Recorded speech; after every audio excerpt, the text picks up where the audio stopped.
സ്വാമിയെ ശരണമയ്യപ്പ. നമ്മുടെ ഈ വർഷത്തെ മണ്ഡല മഹോത്സവം കഴിഞ്ഞു. അതിനോടനുബന്ധമായിട്ട് മകരവിളക്ക് മഹോത്സവം എത്തിക്കൊണ്ടിരിക്കുകയാണ്. അതിനുള്ള ഒരുക്കങ്ങളൊക്കെ ആരംഭിച്ച് കഴിഞ്ഞിരിക്കുകയാണ്.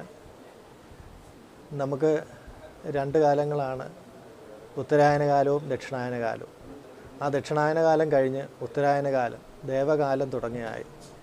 അന്നേരം ഈ ധനുമാസത്തിൽ നിന്നും മകരമാസത്തിലേക്ക് സൂര്യൻ സംക്രമിക്കുന്ന സംക്രമ പൂജ. ആ സൂര്യൻ്റെ സംക്രമ സമയത്ത് വിശേഷാൽ മന്ത്രങ്ങളെ കൊണ്ട് ദേവന പൂജയും ഭഗവാന്റെ പന്തളം കൊട്ടാരത്തിൽ നിന്ന് കൊണ്ടുവരുന്ന തിരുവാഭരണം ഭഗവാന് ചാർത്തി ദീപാരാധന നടത്തുകയും ആ ദീപാരാധനയോടൊപ്പം തന്നെ പൊന്നമ്പലമേട്ടിൽ ദീപം തെളിഞ്ഞ് ഭക്തന്മാർക്കെല്ലാം ഭഗവാന്റെ അനുഗ്രഹം ഉണ്ടാവുകയാണ്. എല്ലാ ഭക്തർക്കും അയ്യപ്പസ്വാമിയുടെ അനുഗ്രഹം ഉണ്ടാവട്ടെ എന്ന് പ്രാർത്ഥിച്ചുകൊള്ളുന്നു. സ്വാമിയെ ശരണമയ്യപ്പ. സ്വാമിയെ ശരണമയ്യപ്പ.